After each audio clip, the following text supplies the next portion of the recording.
বৃষ্টির দিনে সন্ধেবেলায় চায়ের সঙ্গে হঠাৎ করেই কিছু স্ন্যাক্স খেতে মন চাইলে আমি যেটা করি, 1 কাপ ময়দা দিয়ে ঝটপট এরকম মুচমুচে খাস্তা নাস্তাগুলো তৈরি করে নিই। খেতে এতটা টেস্টি আর এত অল্প সময়ের মধ্যেই তৈরি করে নেওয়া যাবে যে একবার তৈরি করে খাবে আবার বানাতে ইচ্ছে করবে। আসসালামু আলাইকুম বন্ধুরা, কিচেন বাঙালিয়ানা চ্যানেলে আপনাদের সবাইকে স্বাগত জানাই। এইভাবে একবার এই খাস্তা নাস্তাগুলো তৈরি করে দেখুন, এতটা মুচমুচে খাস্তা তৈরি হবে, খেতে দারুণ লাগবে। ঘরে শুধুমাত্র অল্প একটু ময়দা থাকলে ঝটপট এইভাবে মুচমুচে স্ন্যাক্সগুলো তৈরি করে নিতে পারবেন। তো সবার প্রথমে আমি এখানে 1 কাপ পরিমাণ ময়দা নিয়ে নিচ্ছি।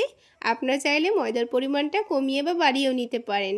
এবার এই ময়দার মধ্যে সামান্য পরিমাণ লবণ দিয়ে দিয়েছি আর অল্প করে আজওয়াইন দিয়ে দিয়েছি। এবার এখানে একটু ময়ানের জন্য ঘি দিয়ে দেব। ঘি দিয়ে ময়ান দিয়ে নিলে কিন্তু এই স্ন্যাক্সগুলো খেতে দারুণ লাগবে। আপনারা চাইলে ঘিয়ের পরিবর্তে এখানে তেলও ব্যবহার করতে পারেন। এবার সব কিছুকে একসঙ্গে ভালোভাবে মিশিয়ে নেব। তো একটু ভালো করে ময়ান দিয়ে নিলে কিন্তু নাস্তাগুলো অনেকটাই খাস্তা এবং মুচমুচে তৈরি হবে। তো দেখুন, খুব ভালো করে হাত দিয়ে ডলে ডলে একটু সময় নিয়ে ময়ান দিয়ে নিচ্ছি। আর এই ময়দাটা যখন হাত দিয়ে মুঠো করে নেব তখন খুব সুন্দর একটা দলা পাকি আসবে। তো তখনই বুঝতে হবে ময়দাটা আমাদের পারফেক্ট ময়ান দিয়ে নেওয়া হয়ে গেছে। এবার এই ময়দার মধ্যে অল্প অল্প করে পানি দিয়ে একটা ডো তৈরি করে নেব। পানিটা একেবারে দিয়ে ফেলা যাবে না, তা না হলে ময়দাটা কিন্তু অনেকটাই নরম হয়ে যেতে পারে। তাই বারে বারে অল্প অল্প করে পানি দিয়ে ডোটা তৈরি করে নিতে হবে। এখানে ডোটাকে একটু শক্ত করেই মেখে নিতে হবে। তো ডোটা দেখুন আমি খুব সুন্দর করে মথে নিয়েছি। আর একটু সময় নিয়ে খুব ভালো করে মথে ডোটাকে একেবারে সফট তৈরি করে নিতে হবে। তো ডোটা কিন্তু খুব সুন্দর করে মথে নেওয়া হয়ে গেছে। এবারে ডোটাকে আমি 5 মিনিটের জন্য রেস্টে রেখে দেব। ততক্ষণে এদিকে একটা প্লেটের মধ্যে 3 টেবিল চামচ পরিমাণ ময়দা নিয়ে নিচ্ছি। তার সাথে 4 টেবিল চামচ পরিমাণ সয়াবিন তেল দিয়ে দিচ্ছি।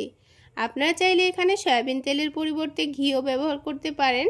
এবার সব কিছু একসঙ্গে ভালো করে মিশিয়ে নেব। তো দেখুন সব কিছু একসঙ্গে খুব ভালো করে মিশিয়ে নিয়েছি। এবার এই মিশ্রণটা আমাদের এখন এক সাইডে রেখে দিতে হবে। এটা আমাদের পরে কাজে লাগবে। আর এই ডোটা কিন্তু আমাদের 5 মিনিট মতো রেস্টে রাখা হয়ে গেছে। তো ডোটাকে আবার একটু ভালো করে মথে সফট করে নিচ্ছি। এবার এই ডোটা থেকে আমি কয়েকটা লেচি কেটে নেব। তো তার জন্য এই ডোটাকে একটু ভালোভাবে রোল করে নিচ্ছি। এবার এই ডোটা থেকে ছোট ছোট করে আমি 5টা মতো লেচি কেটে নিচ্ছি। তো লেচিগুলো কেটে নেওয়া হয়ে গেছে। এবার এটাকে হাতের তালুতে একটু ভালোভাবে ঘুরিয়ে সফট করে একটা করে লই তৈরি করে নিতে হবে। তো সবগুলো লই তৈরি করা হয়ে গেছে।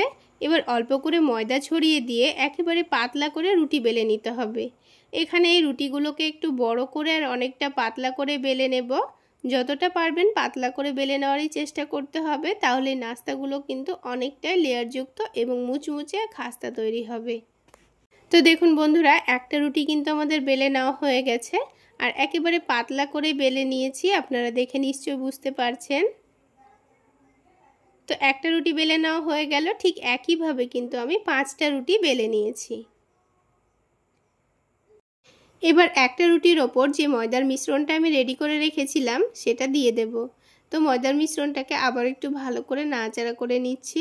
তারপর এখান থেকে 1 থেকে 2 টেবিল চামচ পরিমাণ মিশ্রণটা দেব, দিয়ে পুরো রুটির ওপর ভালোভাবে লাগিয়ে দিব।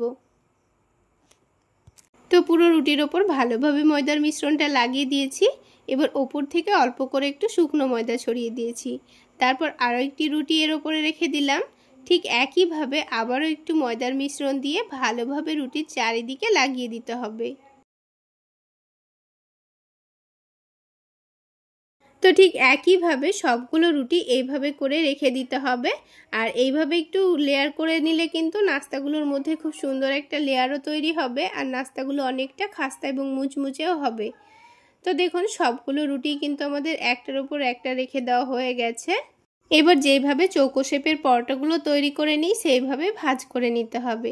তো দেখুন একদিকটা টেনে এনে একটু ভাঁজ করে নিয়ে অপর দিকটাও ভাঁজ করে নিয়েছি।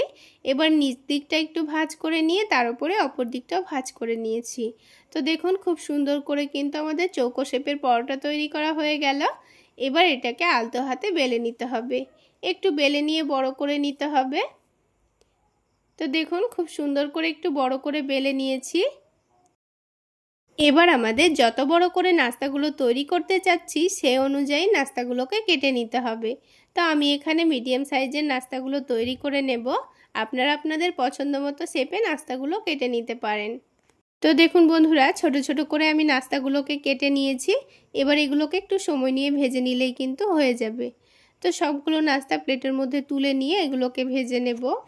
আর এই নাস্তাগুলো তেলে দেওয়ার সময় কিন্তু তেলটা হালকা গরম হতে হবে। অতিরিক্ত গরম হলে কিন্তু নাস্তাগুলো নিচের দিকটা পুড়ে যেতে পারে, আর লেয়ারের ভেতর কিন্তু খুব বেশি মুচমুচে তৈরি হবে না, অনেকটা নরম হবে। তাই স্ন্যাক্সগুলোকে একটু সময় নিয়ে ভেজে নেওয়ার চেষ্টা করবেন, তাহলে কিন্তু খুব সুন্দর মুচমুচে তৈরি হবে। তো একদিকে খুব সুন্দর কালার চলে আসলে আমি নাস্তাগুলোকে উল্টে দিয়েছি, আর উল্টে পাল্টে একটু সময় নিয়ে গ্যাসের ফ্লেমটা মিডিয়াম টু লোতে রেখেই ভেজে নিয়েছি। আর দেখুন নাস্তাগুলো কিন্তু খুব সুন্দর কালার চলে এসছে, আর অনেকটা ক্রিস্পি এবং মুচমুচেও তৈরি হয়েছে। এবার এগুলোকে একটা বড় ছাকনার মধ্যে তুলে নিচ্ছি, দিয়ে ভালোভাবে তেলটা ঝরিয়ে নেব।